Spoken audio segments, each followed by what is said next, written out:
Welcome to Exit Stage Left, friends. I am your host, Niti Bali, and we are broadcasting live from the Food Church here on North Carolina. We're people at peace, and we have declared peace to all nations around the world. This is not a marketing or a promotional channel. We're shining a light on knowledge that's being hidden from you, and we're sharing the truth about your birthright and your inheritance. If you have any questions, please put them in all caps and only enter them once per show. I am joined by Debra-Ann, facilitator of the Ombudsman Way. And welcome, Debra-Ann. We've No, I'm been so happy to be here with you, Niti. It's so fun. Every time we get to meet, I really appreciate you making time for me on Tuesday. Uh, And I welcome everybody else as well. Like, thank you guys for making the time to join us today. well, I really appreciate the fact that you say to me, "Well, what shall we talk about?" And I think, wow, this is a forum where we get to look at things that we don't normally talk about because we're told polite conversation, don't talk about religion or politics, and so I want to bring religion to the fore today, and I would love to read. When I went to India and I discovered Paramahansa Yogananda and I started doing that, I'm a Jesus lover, Yeshua, however you want to call him, Christ Michael. Um, but when I read this, I was so excited about the level of possibility we each have, because we have, this is a common law country. We're busy about building our assemblies and knowing and getting our courts up and knowing it's based on a Christian foundation. So anyway, this is the quote that I read and I went, yes. Um, to demonstrate the divine compassion, Jesus came as the Lamb of spirituality, ready to offer himself as a sacrifice before the temple of truth, an exemplar of consummate power of love over evil, wisdom over ignorance, forgiveness over vengefulness, and light over darkness.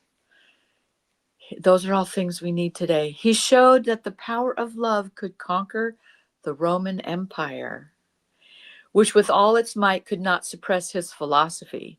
His reign has outlasted all the warrior conquerors based on the divine edict: love your enemies. This was written by Paramahansa Yogananda, and you know, we were taught to do that, and that is one of the things we're having a whole heck of a hard time doing, is loving just our families, those of us that have the same goal and the same desire in mind.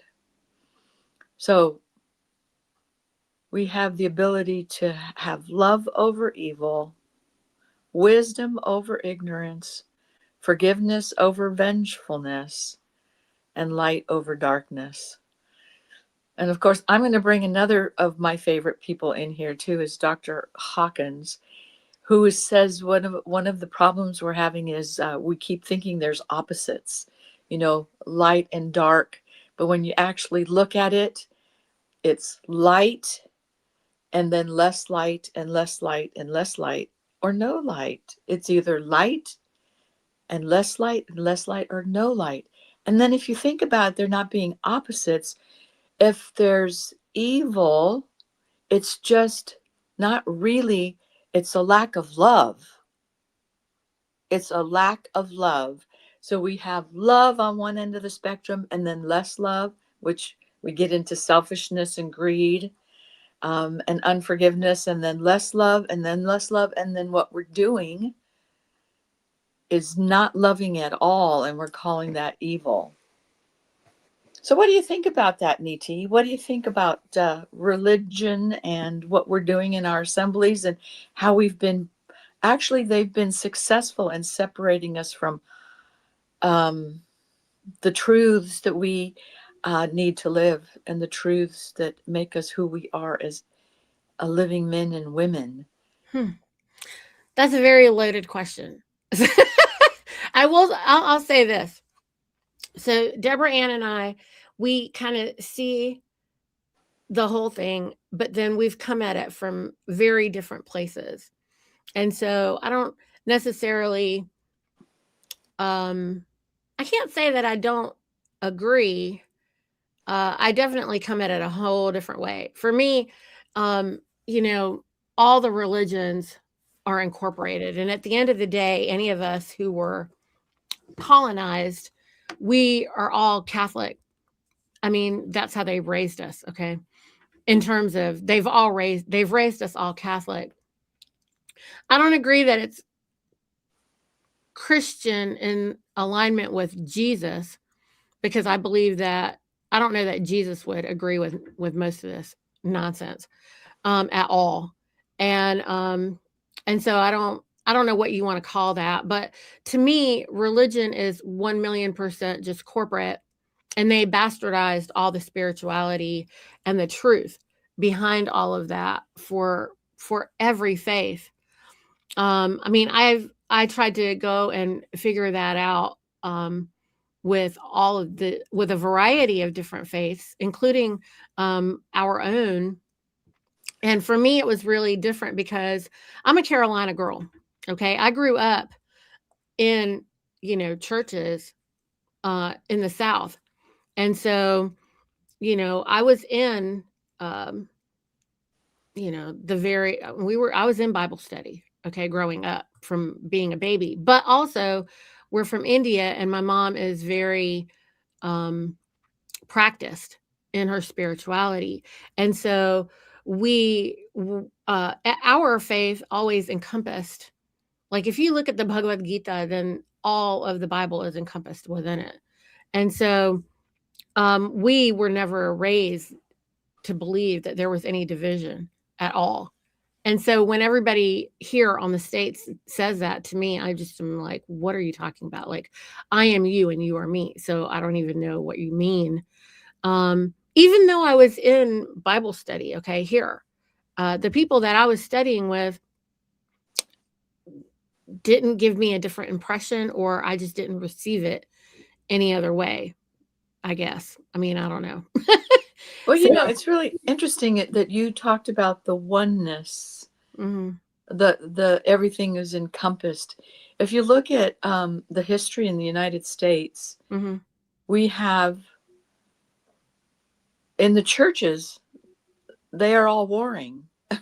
they're I so mean, is that divided. new? Is that more new, Deborah? I'm asking the question because when I was growing up, and I can only speak about this from being, between 2 and 15 or something like that, because after that, I wasn't really involved in because, at that point we were, when you start driving, you're kind of Right, doing your own thing. And right. so I wasn't in any kind of Bible study or whatever anymore. But um, but I also know that in the church where I studied, we had my American grandma, because my mom was here. She was the baby of 10. Her entire family was on the other side of the planet. And at that time, I mean, there was no internet, you couldn't make phone calls. You had to order phone calls. I know a lot of these people don't know what that was like, but those of us who've lived long enough know what it was like. You had to order a overseas call, and they would ring your phone up whenever they felt like it. It wasn't like you got to plan your call. And so oftentimes our phone would ring in the middle of the night, and it would be them connecting us to, family in India. So Yeah. when you wake up in the middle of the night, you don't even know what you're trying to talk about, because you're out of a dead sleep. And so, it wasn't really a great conversation that my mom was even able to have with her family. And um and it was really expensive. I don't think people comprehend how much it was per minute and how hard it was. So there was really no conversations going on. And you couldn't get, because once you'd hear the voice, then you become emotional, and now you can't really get into whatever it is that you want to talk about. But I didn't mean to go down that rabbit hole too far, but I just mean to say that she had to adopt a different family here because there was no way to communicate with anybody there in the same way. And so we were raised, a lot by, I would say primarily by our American grandma family, whatever, our extended family that we adopted here. And there was a different Indian community here too, that were not our family, but they raised us. We were all, being raised together as family. But at that time, my mom was also very connected. I mean, it was a lot more rural here at the time than it is right now. And we were friends with a lot of farmers even then. I mean, I work with them now, but that's what it was like back then. And their community and their circle was very similar to what my mom was used to. Anyway, the people were the same in that regard. The thing that was different was just, the food and the way in which people celebrated a little bit. But my mom will tell you that she experienced the same affection and the same faith that she experienced at home, and that was why it helped to make her connected to the community and feel comfortable. And so, yeah, for us, there was never any divisiveness, any division, but that was because we were all talking to each other. We were all involved with each other, and it was a very spiritual thing. And growing up now, I know the difference between the spirituality aspect versus the religion. Now things are way more religious because there's so much more disconnection, and people are using more words and more practice versus us, where we were with each other and there were few words. It was more energy exchange. It was more hugs. It was more gathering. It was more playing. It's very different when you get together and you are only being preached to or talked to, or it's just a talkity talk, and it's not like a social gathering where the community is literally like lifting each other with a vibration and with the food, which was all home cooked, all done off the farms at that time. It wasn't, I mean, everybody had a garden, everybody had whatever, and nothing was coming from the stores and in boxes. Nobody was coming to, with dishes that were like, made out of a box or from the store. Well, what you're describing is a community that was living close to the land. Yes. And when you're living close to the land, you depend on one another. But you Right. think about the society actually changed a great deal when people came to live in the cities. Right. When And we people were came, supposedly in the city, but at that time, Charlotte, North Carolina was a 7-mile radius. So not the, 84-mile radius that it is today, but 7 miles. And yeah. so everybody who was part of Charlotte at that time, it was very rural because downtown Charlotte was, like I said, 7 miles. And so everything outside of that, it was a very land-based community for sure, 100%. Mm-hmm. So if you talk about the city, because I was raised in, the cities were different. We didn't have farmers nearby. We went to the store. You went to one church. It's been my experience that there started out as, the Roman Catholic Church and the Eastern Orthodox Church, but then that split. And I happened to be in two churches growing up in my life. Those churches split, and it's all over. I have to be right about this one particular thing rather than this, overcoming, having wisdom instead of, unforgiveness. Instead of working together, the Roman Empire has successfully put us in situations where we can be very independent, right? And we can argue. And they've taught us to argue about ideas, about, take offense, all the things that we learned. So I believe what you said was absolutely true in every single religion. The stories that we learn and tell are about forgiving each other, because the human condition's the same no matter where you are on the planet.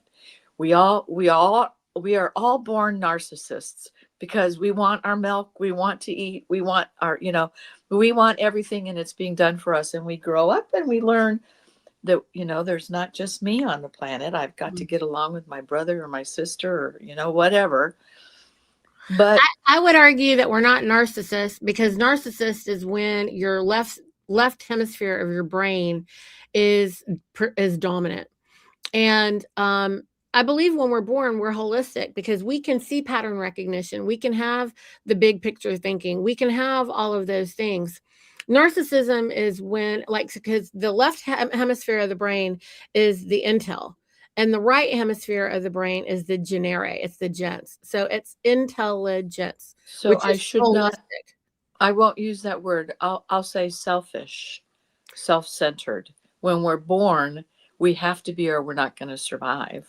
Mm-hmm. Right. I mean, we should be now, because if you don't take care of the self, then you have nothing to give. But there's a difference between nourishing the self and supporting the self, and then having the compassion and wanting to love the other. And, if I don't take care of myself, I have nothing to give. True. And so if I only operate in service, I have nothing. That's true. But I'm talking about the state of mind that my needs are more important than yours. My truth is more important than yours. That's the difference, is my truth. There is no my truth. There is the truth. Like, for example, there is this flag. Okay. And if you stand this way or that way, or, from a different direction, it looks different to different people. Okay. And so they think that's their truth. No, that's your perspective. Mm-hmm. Okay. Your perspective has not anything to do with the fact that this is still the same flag. Right. And so if you take a walk around it, it's going to look different from all the different ways. I mean, it might just look like a straight line to somebody, right? Because they're looking at it from one side. But that doesn't change the flag. Right. But you know what, Debra-Ann? There is one of those chase videos. Wow.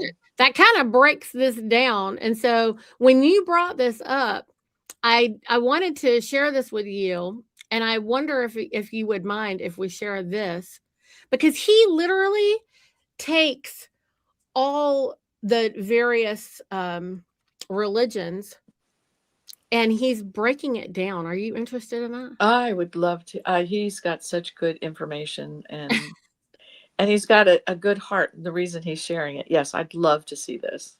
Okay. Why don't we, if with your permission, I will, play a little bit and then stop it, and we can go through it a little bit if you think. Sure. Okay. I thought it was interesting that he literally was just talking about this. I was like, oh. Serendipity. Here we go. The lines, they're all whispering the exact same message. And it's not similar. Hindu, Buddhist. I read them and still read them like people read data reports. I compare all the versions and the translations, line by line comparisons. And something has always bothered me. I've been digging through ancient texts since I was little, and not like a handful, not like 10 or 20. I'm talking over 190 sacred writings from every corner of human civilization. Christian, Hindu, Buddhist, Jewish, Islamic, Taoist, Gnostic, Egyptian, Mayan, Hermetic, Confucian, Sumerian, Indigenous. These are texts written thousands of miles apart, thousands of years apart, with no way to influence each other. And yet, somewhere between the lines, they're all whispering the exact same message. And it's not similar. It's not a kind of like message. It's the exact same 5 truths over and over. So this video isn't body language and persuasion, and it's definitely not about religion in any way. So if your level of certainty about the world is super high, this might itch a little, and you know that certainty in human behavior shows up when something needs to be protected. So you do not have to agree with any of this to get something powerful from it. All right. There's something worth considering regardless of your faith or your background. First, if God or ultimate truth is real, then it or he or she existed way before any book, any language, or one single tradition ever appeared, which means that truth wouldn't belong to just one place or one people. Second, when civilizations that are separated by oceans and centuries describe the same insights about reality and human nature and meaning, it suggests they were observing something universal rather than inventing something locally.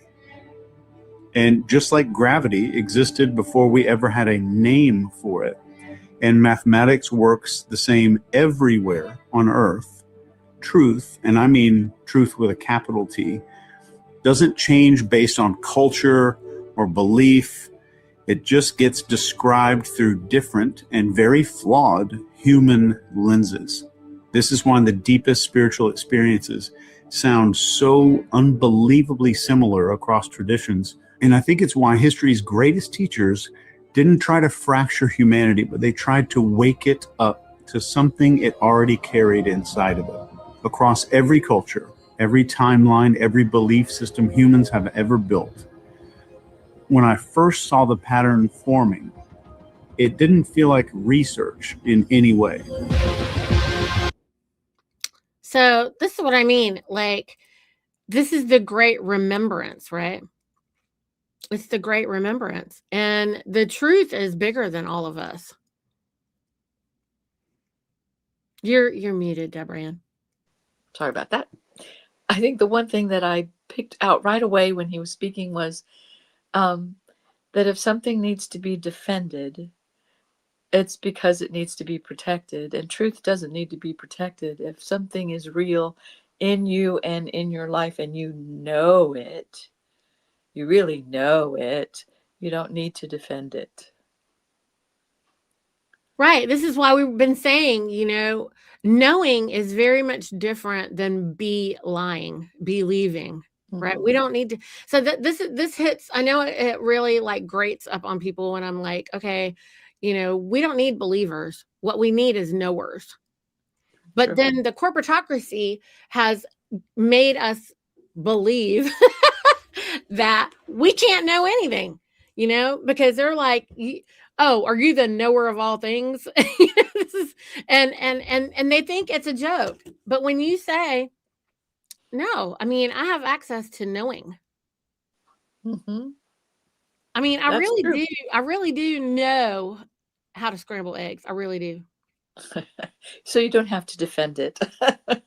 Yeah. No. Or criticize somebody else's way of doing it because they do it a different way, right? No, you know what's so funny is when you know things, it's fun to watch other people who know things do the thing and then kind of get a kick out of it. Like, oh, I would have never thought to crack an egg like that. Right. Like when you watch somebody make breakfast in the morning, I'm always tickled watching somebody crack eggs. I don't know what it is. Everybody does it different. Everybody does it different. And whatever their thing is that they do, I'm always like, oh. Yep. But there's nothing to be upset about. No, because you know how to crack an egg.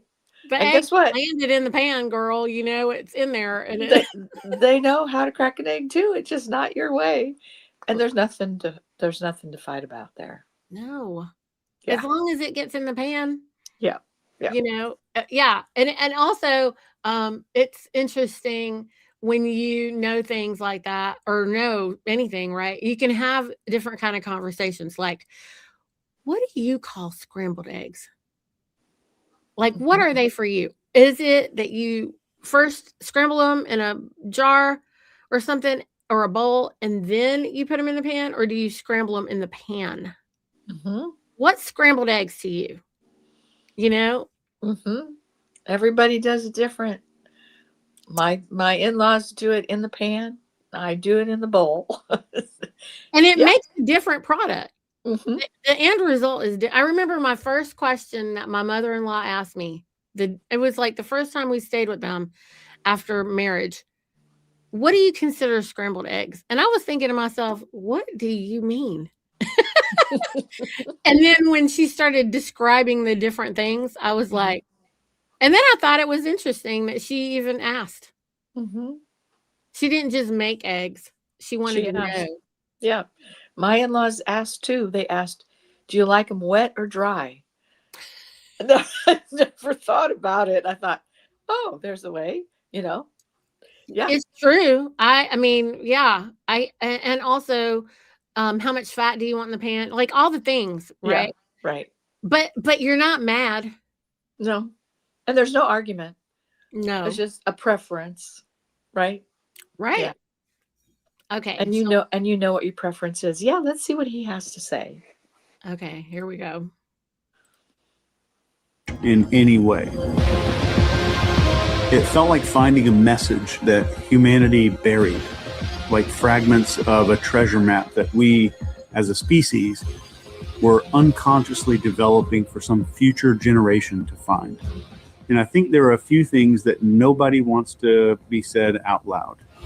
First, if truth is real, if it's fundamental, it should show up everywhere, in every era, every tribe, every myth, every scripture, and I think that it actually does. But somehow, I think we miss something. We get lost in the arguments about who's right. We get lost in the differences, the translations, the rituals, the politics, and the fear. And we started defending our favorite book instead of noticing what all the books were trying to say. Do you see this happening on your assembly a lot, where it's like, no, that's not what we're supposed to be doing. No, it's that way. No, it's that way. And it's like, it turns into this whole, I don't know if that's true. We're going to need to ask Grandma.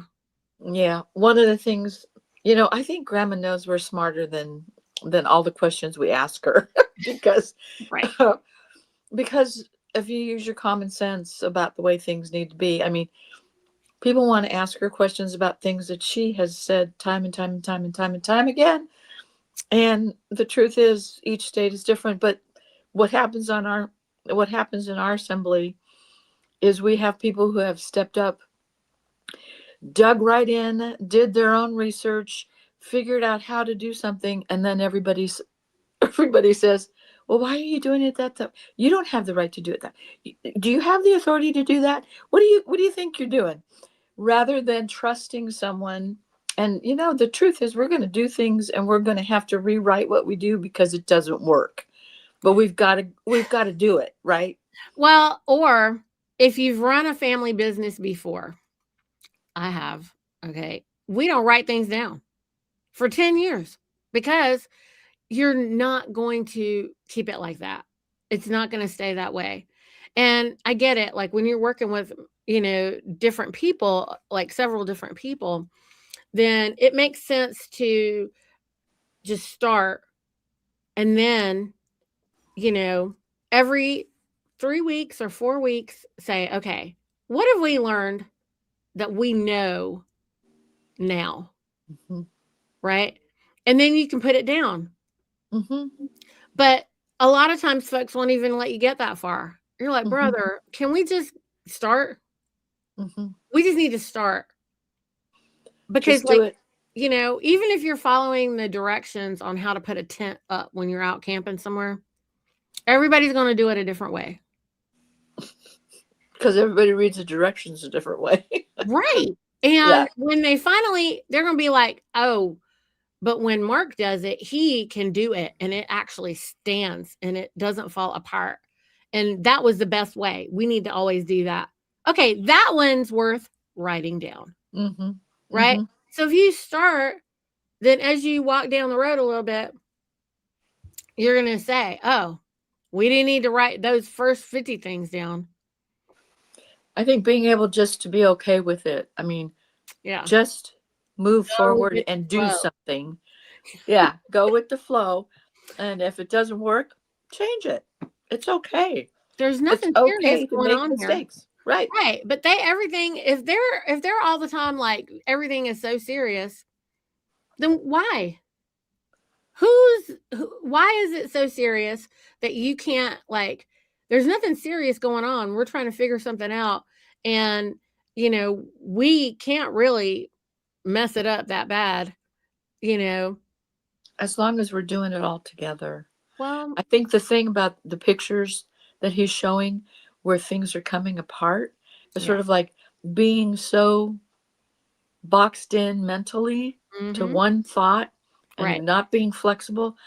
That's when the people were falling apart in the pictures. The books are falling apart. Right. That's how our assemblies are falling apart. The rigidity, non-flexibility, no grace, no compassion, no forgiveness. Right. And knowing I don't crack my eggs like you do. Yes. It's just not that deep, like we just need to get the egg in the pan. Okay. I get it that you might want yours in a bowl first. Yes. There's that. Okay. But we should be able to just talk about that, right? Yes. Without a lot of emotion. It's it's like, with a lot of laughter. Let's laugh about some of this stuff because, we all make mistakes. And we it's, all not don't see it's not even a mistake to put it in the bowl versus a pan. No, but that's true. That sometimes we want it to taste like the way it comes out of the bowl, and sometimes we want it to taste like it comes out of the pan. Right. And it tastes different. And it's okay if you put milk in it. It might be. Yeah. But it is going to taste a little bit different. It will taste different. And so it feels a little different. It tastes a little different. The texture is a little bit different. But sometimes it's good to have both. We can have it this way and then that way and just every other day, right? Right. Okay. The variety is the spice of life. There we go. All right, here's some more. If you can imagine dozens of civilizations who never met, they never traded language, they never shared a single word with each other, all describing the same fundamental truths of reality, what would that mean? What would that force us to consider? Because if that's true, then the greatest spiritual secret on earth was never hidden at all. It was just scattered like a puzzle all across our species' story. And if all of those pieces could come together, we might see something pretty astonishing. But before we talk about the message they left us, you have to understand why these truths were actually hidden in the first place. And they were hidden. This isn't debated. I promise it's not conspiracy and churches and governments that did it. It's way older than that. Before we go any further, you need to understand something that almost everybody gets wrong about all these ancient texts, because I know there's a lot of videos out there that talk about them. These ancient texts were not trying to be mysterious. They weren't trying to be poetic. They weren't trying to confuse anybody. They were trying to describe the utterly indescribable by using a human brain and human language that was never designed to grasp any of this at all. That is truly the core problem. Language. Well, don't we talk about how words are so important? Yes. The words matter. We do. And when he's talking about the undescribable, we talked about knowing. That's hard to explain to someone when you know something and they're questioning you and they want you to explain it. It's sort of like, how do you wrap language around something that is undescribable? Or so solid in your mind, in your experience, like, for example, when I say that I have stood up to the USDA and the FDA and the CDC, and they have bent the knee to me and said, I am a self-proclaimed governing body. Well, no one else can know what that feels like. And they can't walk in that knowing and that power and that experience without having it on their own. And it's who you are. It is everything you knew you stood with what you knew. Right. And because you knew who you were, they had to bow the knee to you and call you. Say that again. I love those words. A self-proclaimed governing body. Self-proclaimed. That's what we all are, but we don't. But many of us don't. We don't know it, right? Don't know it, right? Yeah, people are like, but okay, if I do this, and this, then can I have, they're all trying to get the paper or the card or the certificate or the credential or the permission from somebody to say that I am what I am. But I am what I am. That's right. I just am. And when that's part of you, because you've studied, you've read, and the light bulb goes off and you go, oh my God, they're pretending to be something that they're not, and I know who I am. And they're literally, like, now when I watch them, it is even more frustrating because I'm like, dude, they are such liars. Okay. They put up a building, put a big old capital COURT, all caps COURT on a building, and we're so dumb we believe it. Like it's real. And I mean, and we all did believe it. Okay. Come on. We all are believing it. Right? We're only dumb because they dumbed us down. They took away the education. They took advantage of us. They didn't dumb us down. Listen to this man in this video. He's going to explain how the things were hidden, how it was set up. We were framed. We were set up. Okay. We were set up. We're not dumb. This is where I really want people to not be dumb. You're not dumb. You were born worthy beyond belief. Okay. You are so brilliant that you're creating this dumbness, this fearness in your own mind because you're allowing them to tell you who you are. But if you remember who you are, that's different. Okay, I want y'all to have y'all all watched some kind of movie where somebody gets amnesia and then they remember, and all of a sudden they show, on the movie where the dude is like, blah, blah, blah, blah, blah, blah, like all the remembrance is coming back. Have you guys experienced that? Because I have experienced it where I feel like, oh my God, that's who I am. If you haven't, that's what you're trying to get to. You know what? You just explained what they're petrified about. They're so terrified that we're going to remember who we are and the power we have, and it's just going to topple their whole show, right? Anyway. Yeah. We're trying to just shake you up. I feel like I'm trying to go up to these folks, Debra-Ann, and be like, you are everything. Just, you don't need anybody. It's just you. You're it. You are the one. Right? Here, yep. Do we have any more to say about that? Nope. Let's go. Okay. So language, any language, is a cage. It's a net with holes that are way too wide to catch something that's truly infinite. And the people who wrote these texts, they knew that. That's why Lao Tzu opens the Tao Te Ching with the most brutally honest sentence in the ancient texts altogether. The Tao that can be spoken is not the eternal Tao. The meaning is, the moment that you try to explain ultimate truth, you've already distorted it and filtered it and tried to contain it. Jesus understood this too. He literally tells the disciples that he speaks in parables because most people aren't ready to comprehend the truth directly. They didn't have language for quantum physics and non-duality or consciousness models like we do today, which is still an infantile language. They had to compress the infinite into words. So every ancient culture hit the exact same wall. How do you describe an experience bigger than thought itself with a language that's built out of thought? How do you describe God, unity, infinity, consciousness with a vocabulary built for farms and weather and trading spices and chickens with each other? How do you tell people the universe is one before they even understand atoms or galaxies or even their own mind? Yeah. The answer is you can't. So they did the only thing that they could. They spoke in metaphors and symbols and myths and stories, poetry and parables and riddles, and sometimes it was just silence. And they didn't do this to hide the truth.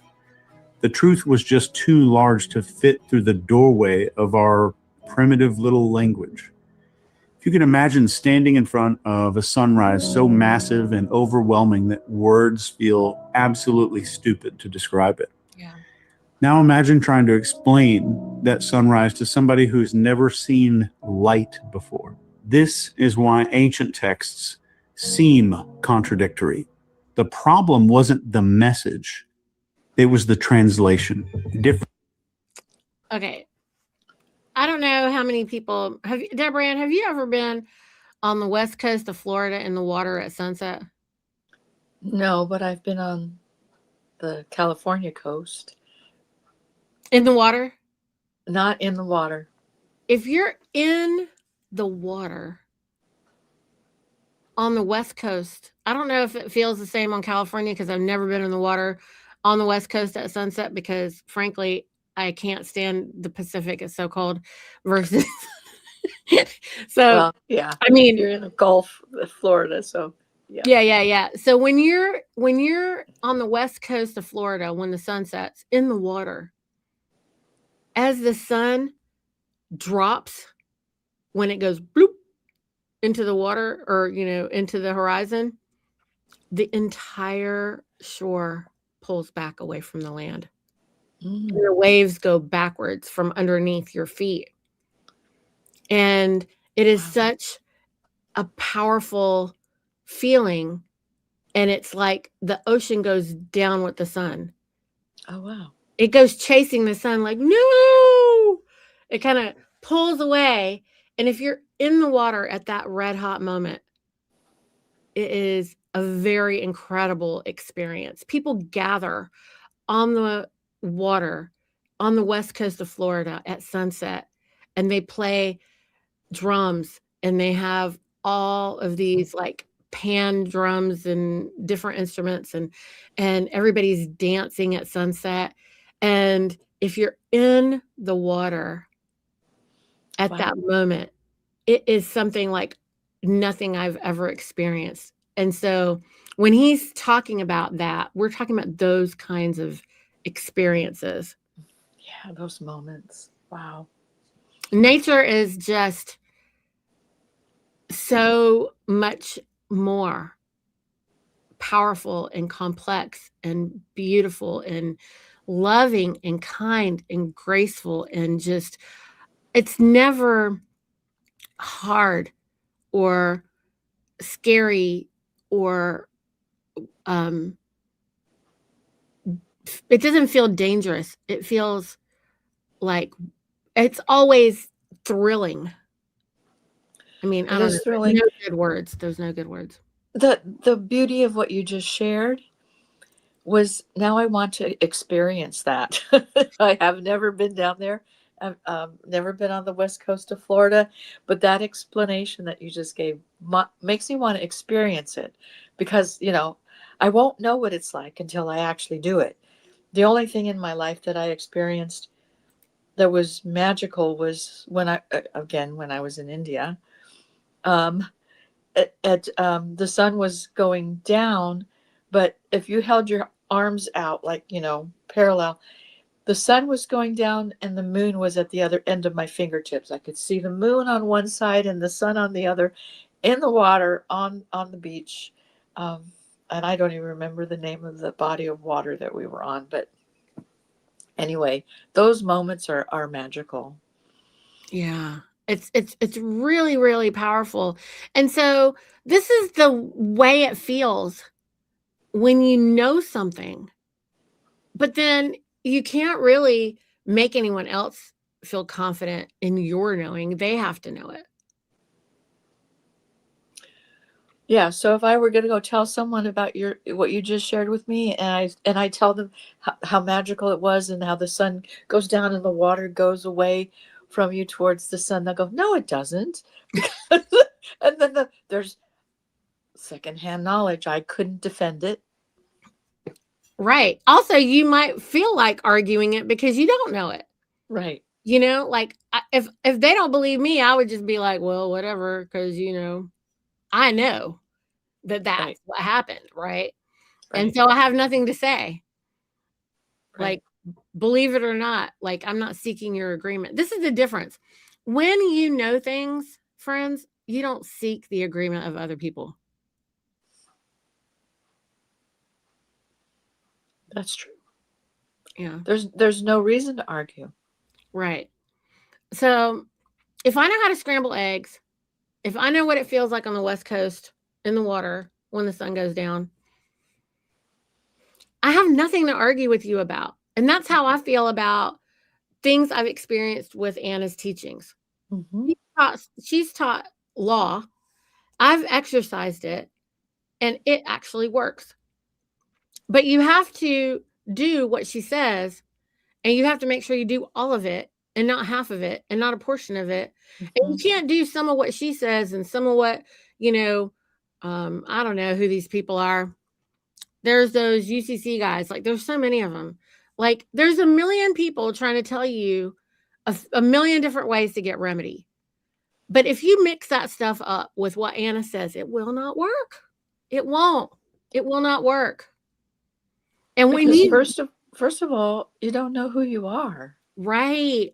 You can't be under the corporate veil and over the corporate veil. Anna stands over it. So if you're doing what Anna is teaching, you have to stand outside of that. If you want to try to get up under it because you just can't feel confident because you don't really believe that the shore pulls away from the land when the sun sets or whatever it is, right? If you don't know that, if you haven't experienced it for yourself, then you are operating in the unknown, which is scary. I mean, let's be honest, you are going to be fearful because you don't know any better. Now, shall we listen to what he has to say about why? Please. Okay, let's see what he says. Different cultures, different metaphors, different symbols. It was the same truth filtered through different and extremely human limitations. And when you finally zoom out far enough, the differences disappear. The metaphors line up, the symbols overlap, and in my estimation, the contradictions dissolve. You start to see that these were fragments of maps. And once I noticed that, something insane happened. The patterns in these texts started connecting like constellations across all these continents, across millennia, across belief systems that supposedly are against each other. They weren't opposing each other at all. They were completing each other. And that's when these 5 truths revealed themselves. So here's where we go next. If every civilization on Earth discovered the same truths, if humans who never met somehow described the exact same reality, the question becomes, what exactly did they all see? Here's what they all agreed on. This is the first truth. The one the ancient world tried their absolute hardest to communicate to us. And it's also the one that we've gone the farthest away from. You are not separate. You never were, and you never could be. Every single ancient civilization on Earth figured this out. In the Upanishads from India, they had a saying called Tat Twam Usi. I think that's how you pronounce it, but it basically means you are that. Not connected to it, not loved by it. You are the divine wearing this human costume. Jesus even said this. He said the entire kingdom of God is within you, not in a building or a book, in you. In the ancient Sufi texts, they said you are not a drop in the ocean. You are the entire ocean in a drop. If you look at Hermetic texts, all is one. If you look at Taoism, everything is the Tao expressing itself in 10,000 forms. If you look at the ancient Mayan text, which is called the Popol Vuh, you see heart of sky, heart of earth. This is the universe as a single living being. Even looking at Buddhism, there is no separate self. If you look inside the Kabbalah, which is one of my favorite quotes, they say creation is one emanation divided only in appearance. And if you look into quantum physics, what are we starting to discover? Everything is one field, fragmented by perception. Different cultures, different metaphors, same exact truth.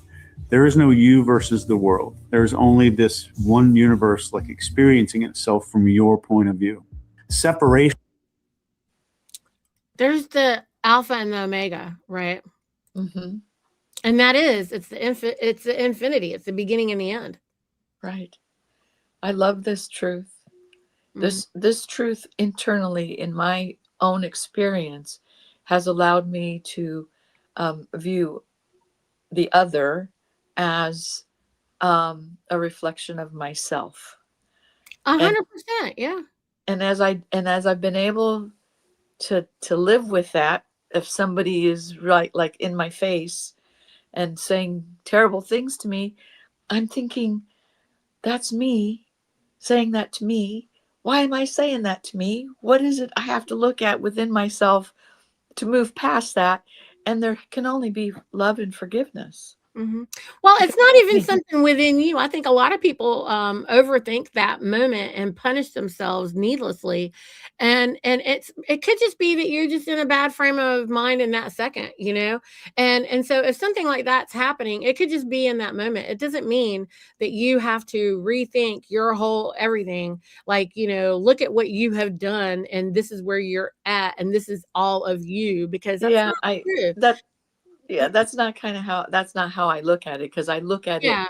You might not have. I just meant like I see a lot of people, and I think you might do that. Okay, got it. Yeah, a lot of people, Debra-Ann, in that second, they take that and they believe that, oh, I'm broken, I'm messed up, I'm so whatever. And they just stand right there and stay there because they think if they had that experience, then that means this is just them all the time. And this is nonsense, y'all. Like, I want to point out that moment is just it. It's just that simple. It's that moment. You got to think like a man about that, because guys are real simple. They're just like, I just want to eat right now. Like, I'm not thinking about anything else, you know, and you just made it very complicated. And so it's the same principle. Like, you know, you're feeling some kind of way. Why are you upset? Why are you out of balance? What just happened? Why are you in this mood? Because if you focus on just trying to balance your mood all the time, you won't probably have any more of those experiences.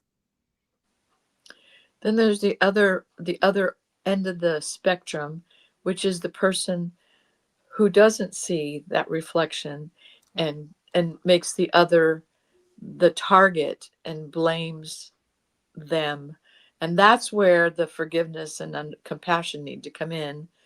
You may not be able to have it because you're not seeing it in yourself, but you're totally focused outside of yourself and making them the wrong, making them the reason things are going bad. That is when the forgiveness and the compassion have to come to the fore, because that is a being outside of yourself. And you know, that's what we've been. That's when I brought the quote. That's where I was going with it, because of that extreme. But you talked about the extreme where we turn it inward and then we don't let it go, and that's just as devastating as turning it outward, because you're destroying the very being that needs to be involved 100% in relationships, right? Right. You have to bring your whole thing, right? We love the whole part of you. We want you to love the whole part of you. Anyway. Mm-hmm. No, I mean, it's always the yin and the yang. You know, there's those folks that'll pull it in and just consume it all themselves and punish themselves needlessly and suffer needlessly for it. Or they push it out and they still suffer because they're blaming the other. But you could neutralize the whole thing. Mm-hmm. You could just say, oh, whoa, we don't want that. Let's just start over. Because that's what the universe is thinking. They're like, bloop, try again. Mm-hmm. So when you find yourself in that moment, then try to remember, hey, there is nothing serious going on here. We can just bloop, try again.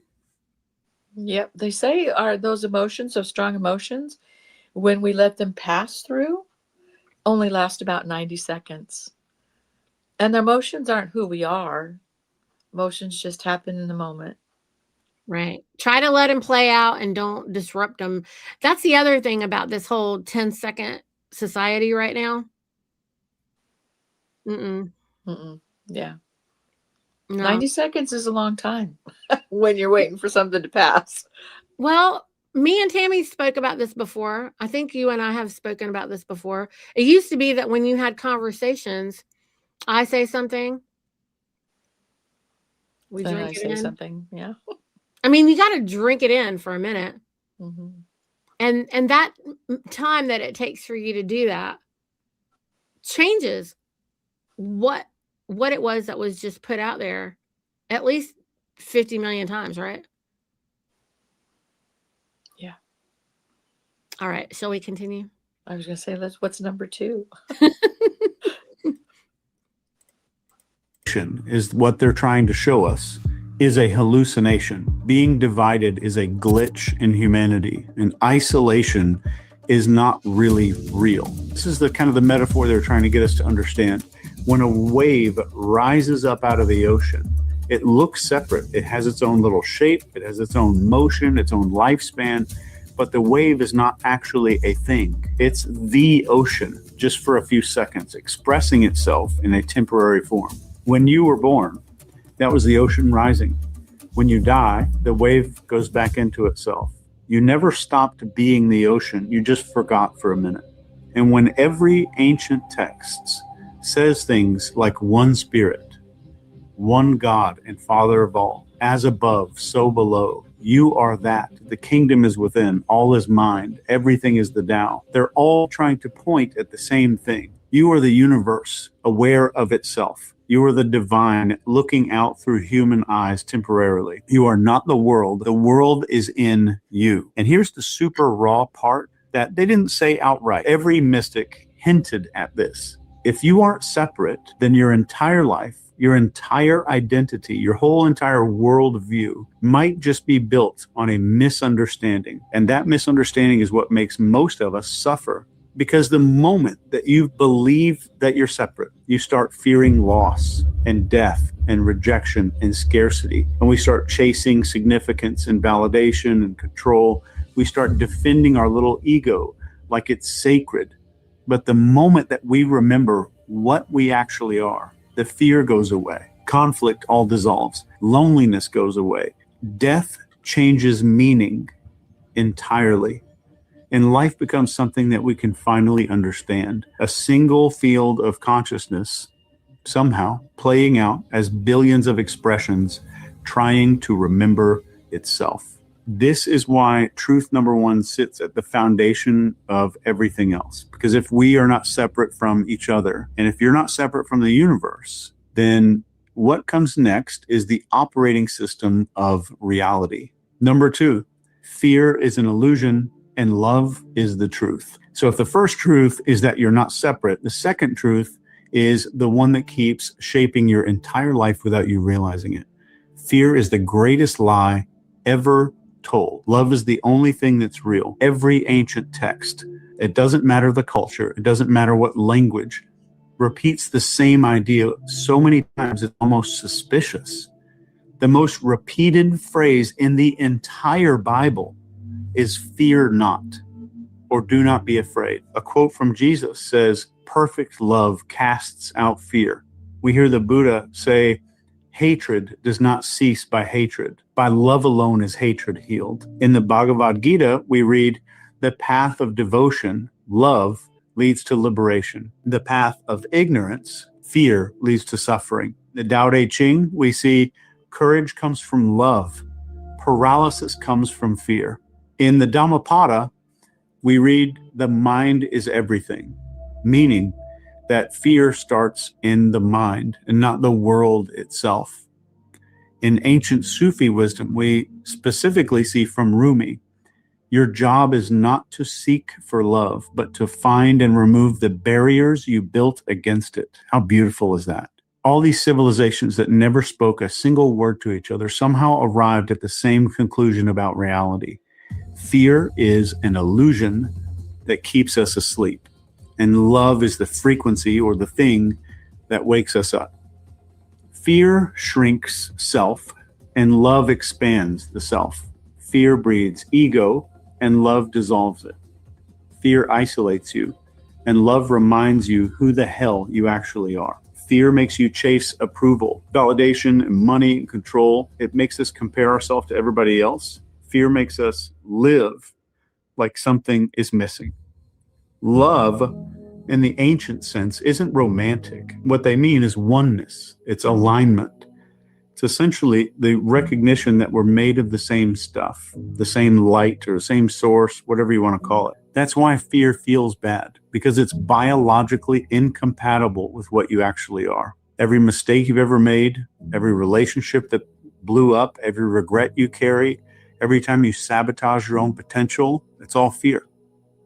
Every spiritual leader across time was basically saying, you're suffering because you're believing a lie. The moment that you drop fear, you don't just all of a sudden find love. You're not finding love. You're returning to it. It's your default state. That's why we're born with it. It's the only real thing underneath all the noise is just that. But all the ancients didn't stop there. They all said the same thing next. So love is the divine solvent of everything. And there is no opposite of love. And this is the part where, you know, people, they're not allowed to know what it is if you're part of the corporatocracy. And then in the religious realm, they just want you to get to contentment, which is the middle of the scale.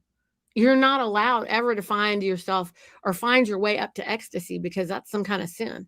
Anything past contentment, joy, elation, you know, ecstasy is a sin. And this is all bullshit. Like, you should be living up there only. You should never settle for contentment. Oh, that's where God is at the top. Well, that's where you ecstasy are, and but joy. you are, that is you. You are it. That is the way. You're not supposed to be lowering your vibration. Mm-hmm. And that's exactly what you're being forced to do. The reason everybody's so frustrated is because they're not allowed to be who they are. You're not supposed to just be happy sometimes. You're supposed to just be, you know, happy all the time. Because if you know things, look, you don't have to wonder what's going to happen tomorrow. It's going to be whatever you want it to be. True, but the truth is people are doing it to themselves. Right, because they don't want to just take responsibility for making tomorrow what they want it to be. Well, when you were talking about lowering the vibration and stuff, it's the thought that came to my mind was, it's the judging ourselves. It's the judging of ourselves, or, you know, I don't know if you've ever been around people that always talk about, well, her hair doesn't look so good today. That color's not really good on her. You know, people that are always observing and criticizing. Mm-hmm. Well, the truth is they're doing that to themselves all the time. Sure. And that's why, and so they can't get past that judgment. And so there's a fear of judgment. The ones that are doing all the judging are having a lot of fear about judging. But they're judged. The ones who are trying to check the boxes, Debra-Ann. What I'm saying is, right. If you're the one that wants to check all the boxes to be good for somebody else, as they've described it to you to be, okay? I know people like that. That's like my sister, okay? Like, I love her. But she wants to check all the boxes. And I'm the one who's not going to care about the boxes. Yeah. I make my own boxes, okay? And the only reason I even mentioned it was if you see yourself in that, right, you have something that you can work on, right? So well, love it. throw away the boxes, man. Take that paper and just burn it, okay? Because Yeah. you should just know that you are important. You were born worthy beyond belief. There's no box that you need to check. Yeah, just love yourself the way you are. You don't need to live up to anything. I mean, our creator isn't going, oh, there she goes, laying in the bed again. Is she ever going to get up and do anything? Well, part of us, because ego is part of who we are. I'm of the opinion that you gotta love your ego, because it's the reason you're still here. It's the reason you're still alive, because the ego is the one that does all the judging, right? And the ego isn't you. The ego is not you. The ego is kind of a part of you that helps you stay alive. Like, look, I don't think so. I mean, you can dissolve the ego. You don't need an ego at all. And I don't agree with that, but that's okay. Most people don't. I'm just coming from my perspective. Yeah. But and that perspective is, in order for me, if as a traumatized little girl, I had to be safe. My ego was keeping me safe until I got to the point where I didn't need that anymore. And I say, thank you very much, ego. And now I'm in charge. It's sort of like you got the go ahead that you are a sovereign being of your own right. We have to do that with ourselves. He also gets into this a little bit more. If we want to hear what he's got to say about it. Something that modern science is finally catching up to. And if love is real and fear is an illusion, then who's creating the illusion? Your mind, which leads us to truth number 3. Your mind is not a camera. It is a projector. So your brain doesn't record reality. It generates reality. I'm talking about the most ancient spiritual teaching on earth. And it's the most modern scientific discovery at the same time. But let's go back. If you look at the Dhammapada, we see what you think you become. If you look at the Hermetic texts, the all is mind. In the Hindu Vedanta, we see Maya, the world you perceive, is shaped by the mind's illusions. And then back to the Upanishads again. The universe arises from consciousness. That's pretty straightforward. And even looking back at Plato, he says reality is the moving image of eternity. And the translation for that would be the mind shapes what you perceive. If you look at quantum physics, observation changes the behavior of matter, physical particles. So I think the meaning here is consciousness is not inside the universe. The universe is inside consciousness. Every single culture was screaming this exact same thing. Your mind is not reacting to life. It's constructing the version of life that you're experiencing. Your fears, your beliefs, your identity, your memories, your stories, all those patterns you have in your life. We think that they're interpretations. What they are is filters that reshape reality before reality reaches you. This is why two people can live through the exact same moment and experience two completely different things. This is why suffering usually comes from inside and not outside. This is why so many ancient texts focus way more on inner world than outer world. And this is probably also why every spiritual path teaches stillness and silence and presence and meditation and surrender. And I think this is because the moment that we stop letting fear hijack the projector, we start seeing reality. Oh, I don't know what just happened. Sorry. We were just getting good here.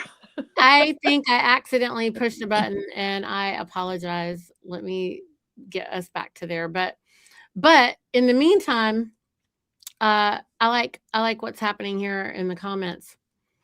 One cannot see or listen to others when they're busy talking and making judgment on others. So this goes back to, you can't receive if you are like, we're like CB radios, and so if you're transmitting, you can't receive. That's true. So about that. That's a good analogy. Did you find him? I just love, it's just so very, I'm just shaking my head. Yeah, that's true. That's true. That's true. It's, what he's saying is really good. I'm going to have to watch this a second time. I got it. Hold on. Here we go. I don't know how he just fell off the whole thing, but clearly for the first time. If your mind shapes reality, then every limitation you hold is one that you unconsciously built. And every breakthrough that you're chasing is just one little thought pattern away. Truths 1, 2, and 3 combine into a single explosive idea. If you're not separate, if fear isn't real, if your mind is essentially shaping everything, then the only thing standing between you and freedom is the part of you that believes otherwise. And this brings the most dangerous truth of all. The enemy is not the world. The enemy is the ego. So if those first 3 truths show you what you are, the 4th truth shows you what's been blocking you from the beginning. So the ego is the only real enemy here. It's the only enemy that you're going to face. No demons, no bad luck, no other people, not the world. Every ancient text, every mystic, all these enlightened teachers, they all gave us the exact same warning.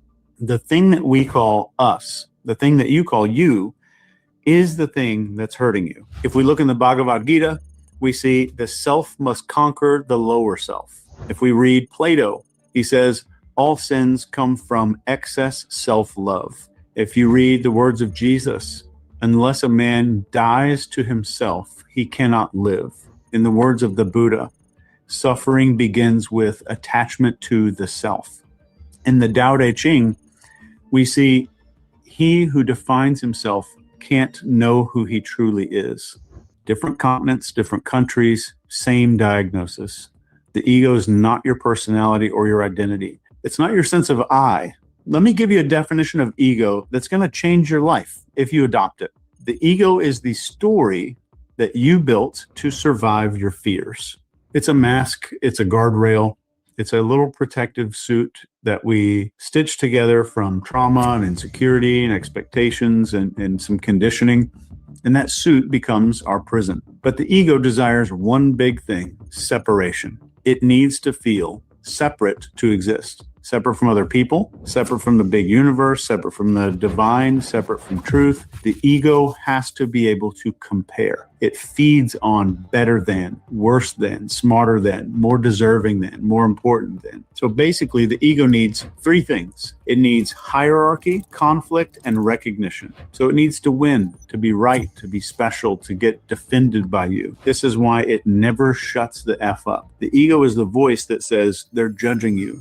You're not enough. You're falling behind. What if you lose everything? Or what if they don't like you? You need to prove yourself. You need more. You need control. But here's the ancient secret almost nobody realizes. The ego's entire existence is based on fear, and fear is already not real. This means that your ego is a hallucination. It's a survival instinct that doesn't understand who you actually are. You're the ocean. The ego is a ripple that thinks it's the entire Pacific Ocean. You are the divine. The ego is a child pretending to be the king. This is why every ancient tradition told you to let it go. Not because they wanted you to be moral or have some enlightenment and go out and buy linen pants and wooden bead necklaces and shit like that. They didn't want obedience or anything, or even purity. It's because you can't experience truth while you're holding on to something that isn't true. You can't be infinite while you're clinging on to a story that makes you small. You can't feel oneness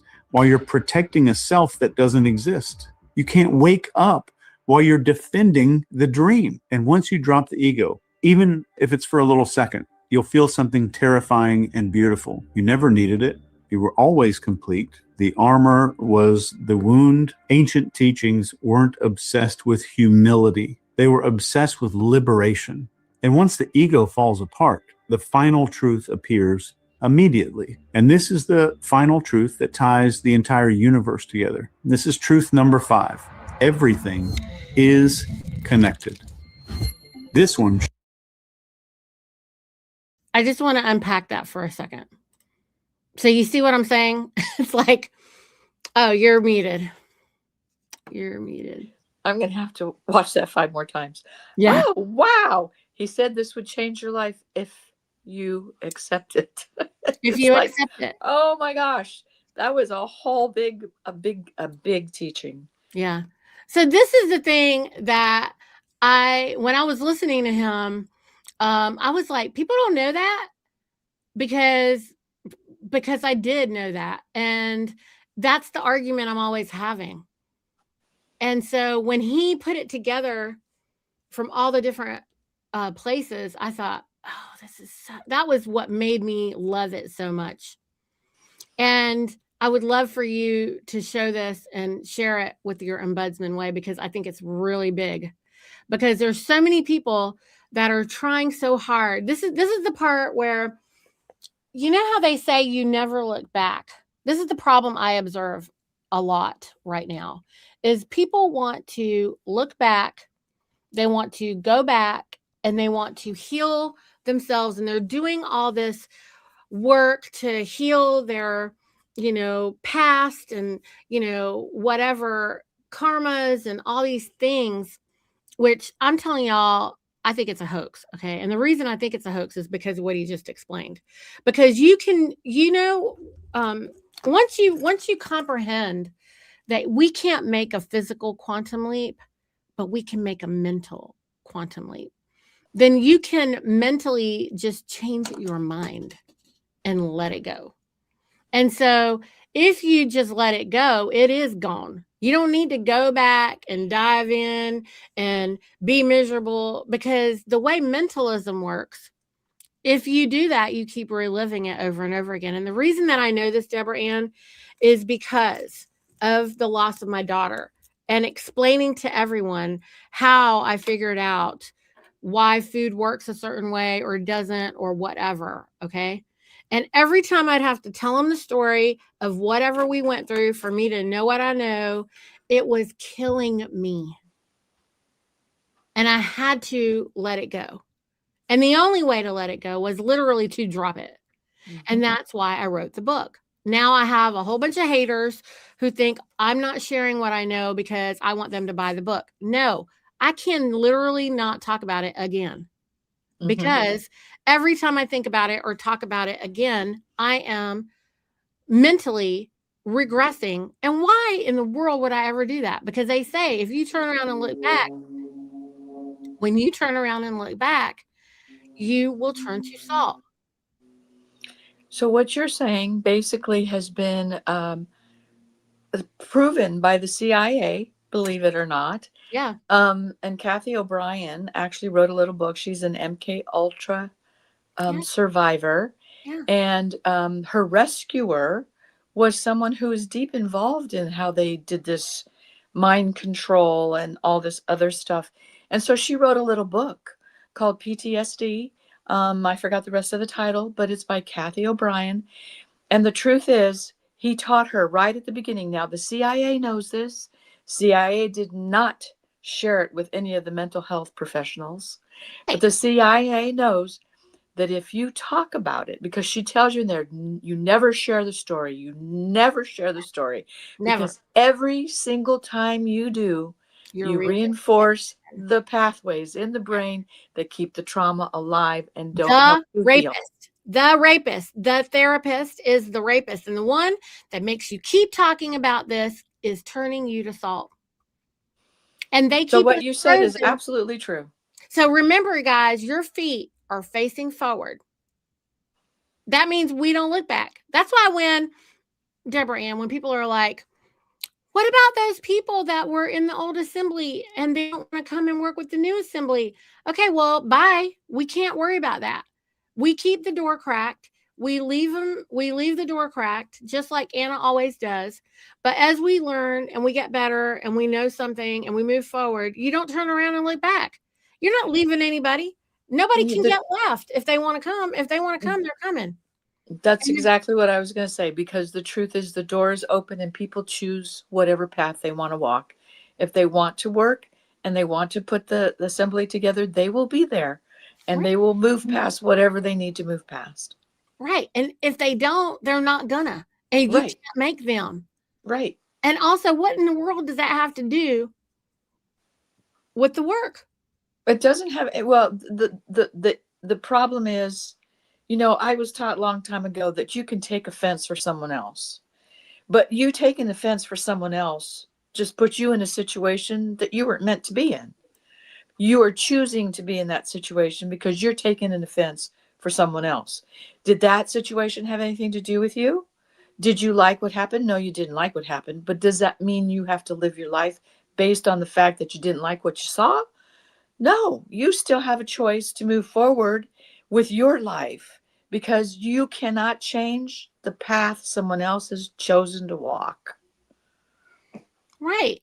Like, stop trying to be responsible for anybody but you. Mm-hmm. Because it's not your work. They have That's their free will choice. So when we say that, Debra-Ann, they don't like that either. It's like, but it's the truth. Right. Everybody has their free will choice. And the only thing that we should be doing is trying to move, like, they will keep you locked up forever on decorum. And if that's what's happening on your assembly, that's because they're not interested in actually doing the work. It is their ego problem. And this is what's going on. And everybody needs to drop. When we say drop the ego, then this is what we're talking. Let's continue. You want to hear the rest of what he's saying? I want to make one more comment and then let's hear the rest. The comment is, if you cannot move past compassion to forgiveness, you are still wanting to extract a pound of flesh and punish the other person. And if that is your stance, you need to be really clear with yourself that that's where you're standing. Because if you're not forgiving, you're waiting to punish. And that is not how we're going to move forward on the assemblies. Well, revenge, vengeance is mine, says the Lord. Well, yes, because listen, the universe is handling it. That's right. The universe is handling it. And when they say that, what it means is every time you do something that you're pushing on a positive and lifting other people and doing the right thing and, honoring them and doing no harm, you will have no harm come to you either. Okay. Now, if you do harm, which most people do right now just by being polite, because that's wrong. It's evil. Okay. And so if you're doing that, that means you're lying. You're not being honest about whatever's really real. You talk too much, just be quiet. Right. But if you are doing it, thinking it, feeling it, well, you're pushing this way. So it will come back. And that is why you're getting it sometimes. Okay. It's not that you're supposed to. You could never do that. But the whole problem is people don't know how to not be politically correct or polite, or they play the game or whatever. They're like, oh, I got to do the thing with these people. No, you don't. You could just not be with them. And the truth is, and the truth is, anybody who is in a perceived position of authority or who has their own authority and knows will cause people that are not so much feeling that themselves to go on the attack. So beware of that. Maybe. I mean, look, I'm a self-proclaimed governing body, but if I go hang out with my mom, who I'm not going to try to teach anything to because she's of the mindset that she's older than me and there's nothing I can teach her, and that's just how she believes. So I can still go just love her. Right. I can still just go and honor her. I can still just go and smile as long as I can and just have an energy exchange with her quietly and let her say all the things that she wants to say. And I don't have to really say anything. Right. And I was kind of talking to the assembly situation. No. I'm just demonstrating, like, it's with people who are very close to us. And also anybody can do that. If I can do it with my mom, you can definitely do it with people you don't hardly know. Right. And most of us, let's be honest, we don't know each other. Like, if you're on the assembly, you don't really know each other. That's true. So why are you so upset? Right. There's just no reason to be. All we're trying to do is push that. Look, we're all behind the boats and we're trying to push them back into the water And that's it. Right. Like, what is the problem here? Just push, heave ho. Ego. Well, Heave ho, ego. let's see what he's got to say about the rest of it. Okay. Shows up everywhere, from ancient temples to modern physics laboratories. Everything's connected. Everything is one system. Everything influences everything. That's how everything it gets. In the Hermetic texts, we see this principle of as above, so below. In the Kabbalah, we see all creation emerges from a single tree of life. In quantum physics, no particle is truly separate. Every particle has some entanglement. In Taoism, we see this idea of opposites are not enemies. They're complementary forces of the same source. In the Mayan Popol Vuh, this is where we see the universe is one living organism. In Buddhism, we have the concept of what's called interbeing. Nothing exists independently. And in Sufi mysticism, the soul is a thread in the same cosmic fabric. Even if you look at the Egyptian pyramid texts, we see the soul returns to the stars from which it came. In ancient Native American wisdom, they have a phrase that's, I think, pronounced Mitakuye Oyasin, which is, we are all relatives, essentially saying, with all beings, I am related. Nothing stands alone. So every action ripples, every emotion radiates, every intention vibrates through the whole. You are not some separate node in the universe. You're a neuron in a cosmic brain firing inside of infinity. And your life is not happening to you. Your life is happening with you, through you, and as you. And suddenly, all five truths click together like a lock snapping open. You're not separate. Fear is an illusion. Your mind shapes reality. Ego's the enemy. Everything is connected. So if all that's true, then you aren't a human trying to become spiritual. You are the universe temporarily being human. You're already spiritual. So everything you've ever been scared of, everything you've obsessed over, everything you've doubted in your life, everything that you've ever questioned before comes down to remembering what you were before the world told you who to be. And that's what the ancients were trying to wake us up to. So if the ancients all knew this, if the truths were sitting in the open for thousands of years, how the hell did we lose it? How did humanity go from cosmic awareness to this psychological dumpster fire that we're living in today? It wasn't a conspiracy. Personally, I think it was something a lot simpler.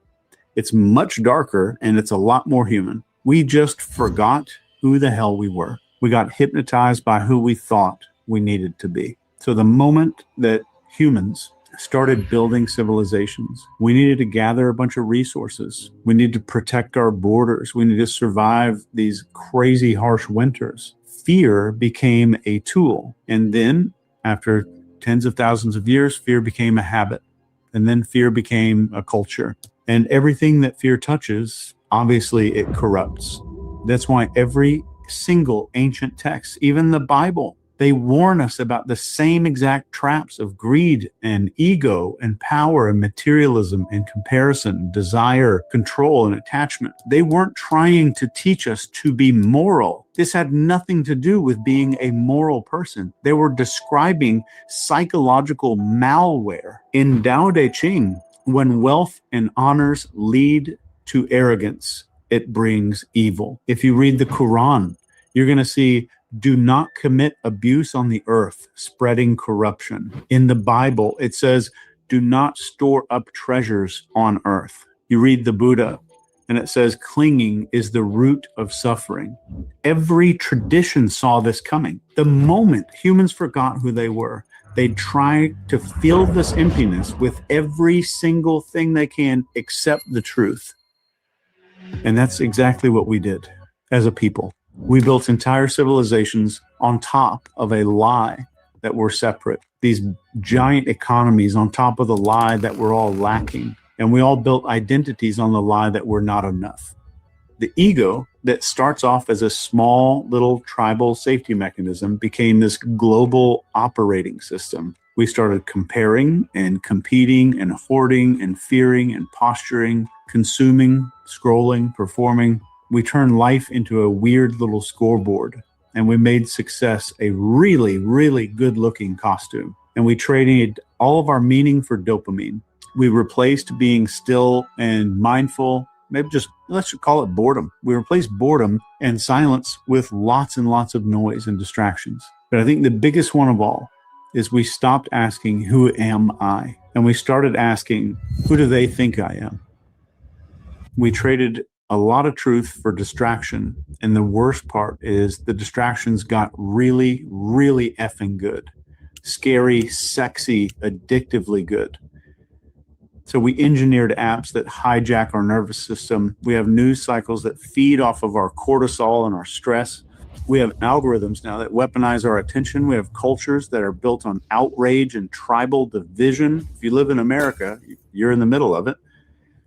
And we didn't just forget all these ancient truths. We built a world designed to choke the life out of them. And if you look around, you can see the symptoms everywhere. Anxiety's normal. Depression is common. Addiction is everywhere. Loneliness is an epidemic we're in the middle of. Attention spans are collapsing. People don't even know how to be bored. Replaced wisdom with content, contemplation with distraction. We became the most technologically advanced species in history and simultaneously the most spiritually disconnected. Again, it's not because this truth just disappeared somehow. It's because the noise got louder than the signal. The ancient warning was not a metaphor. It was a prophecy. And the prophecy is, if you forget yourself, you will forget everything that matters.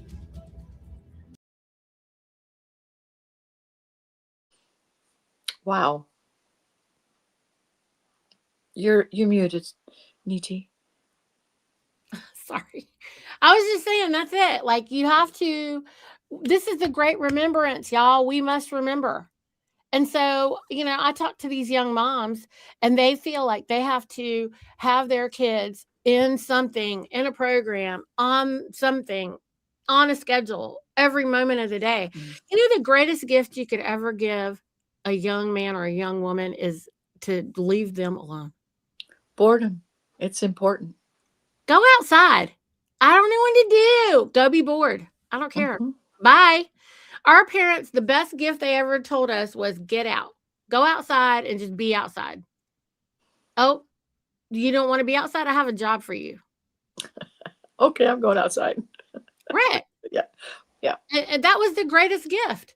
And we knew how to be bored. We knew how to be still. And I remember my grandfather in the early 70s coming to visit from India, and he told me how loud it was then. And we think that we had it pretty good. I mean, and we still only had 4 channels at that time. Like, we didn't even have cable yet. Life has gotten way noisier. It's crazy. It's ridiculous. It's ridiculous. Yeah. Nobody should allow any of their progeny to be on the internet or the computer, because I hear a lot of folks saying, well, how are they going to know how to use it? I'm like, they're going to know. Well, you just follow the people that actually created these products. They don't allow their children to use them at all. Right. The one thing he did say that I kind of question is he doesn't think it's conspiracy theory. Or which part? Well, that we just forgot. I don't think we just forgot. I think we were engineered to forget. I think society. I don't know that we were engineered, but there were definitely people who. We weren't engineered. Society has been engineered in such a way. Oh, yeah. That we were to forget. So, like when they he said that we built this society. Well, I agree with him that the masses, right, allowed a few people, right, to build a society without objecting, because somehow, right, we got lazy and didn't remember who we were. But that's what he means. He just means that. I mean, I think that. I guess we heard it both differently. So that's definitely possible too. Is he doesn't want anyone to believe that they're responsible for this choice, because we weren't given that choice. But somebody, hey, way back when, I mean, we could just blame the guy that chose man to be the king instead of God to be the king, right? Whoever that guy was, that was a bad idea. Right. Right. Because I'm sure, like, there was a moment, right? What was that moment? I don't know. For me, I just say that. Yeah. Yeah. Because who can know? He actually somewhere said that he found the written documentation of the moment. Okay. And maybe that moment was that. Do you want man to be your king or God to be your, whatever that moment was? Who even cares at this point? We just need to know, look at where we're at. Right. This is where we are, and we all need to know who we are. Yes. Yes. I mean, the whole purpose of this, friends, is that we wanted you to be able to walk back into your full power, shed your slave self, and do that. And don't work on the past. How about let it go? Can you just say, no, thank you. I forgive you. Whatever, everyone feels like they got to go through and work every little thread out, and you really don't. I highly recommend the PTSD book by Kathy O'Brien, because there are some things. Do you have a link for it? Do I have the link for it? I could go see if I can find it. Okay. Or even the whole entire name or something so we can put it. Let me see if I can find it. You said Kathy O'Brien? Yeah, Kathy with a C, O apostrophe Brian. Sometimes I have these things at my fingertips, but it's called PTSD. It's a very small book, and healing yourself is way easier than anybody taught you to do. Yep. And most of it is choosing. And you actually need to know how to do it. You need to know the skills, right? And okay, I found the audiobook PTSD. Okay. If you want to put that in the chat, I highly recommend it, especially a person who's spent most of her life with the rapists. And discovering there's always a way, because we are divine and we were created to, our bodies heal themselves, detox, our brains heal themselves and detox, our emotions, if we allow them, will detox, and we'll find that place of joy. Did you find it? Are you going to put it in the... I did. The whole problem was that, okay, here it is. I was trying to get the shorter link because the one that was there, it was one of those forever. It was not gonna fit in this thing, but okay, there we go. All right, that's the book, the PTSD book, Time to Heal. PTSD, Time to Heal. If an MK Ultra sex slave who was actually from birth was traumatized, couldn't heal and live a life, and she is such a wonderful advocate for survivors. If she could heal, anybody can heal. You can do it, guys. You can do it. You just have to decide to love yourself and know that you were born worthy beyond belief. Worthy beyond belief. Debra-Ann, thank you so much for this great topic and for joining me, and always, just bringing such wonderful, thought-provoking, thing. Like, you're such a gift. Thank you, Niti. And the fact that you found that video, I mean, I learned so much today. Thank you all for being here with your energy and letting us go through this. This was beautiful. Thank you, Niti. Well, thank you. And I really hope this helps everyone. Hey, all these things aligned for a reason, because we're here, because I am you and you are me. And let us continue to grow and expand. And remember, everybody, your feet are facing forward.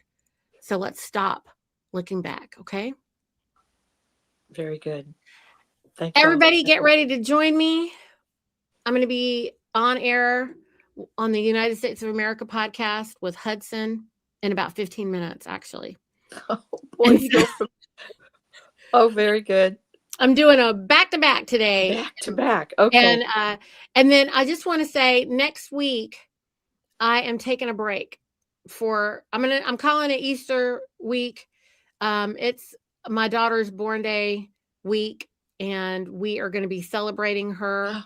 Enjoy. And so I just want to let everybody know that we're going to be on break next week, and we will be back after Easter and back on track again. And I'm going to be doing back-to-backs on Tuesdays from Exit Stage Left to the United States of America podcast.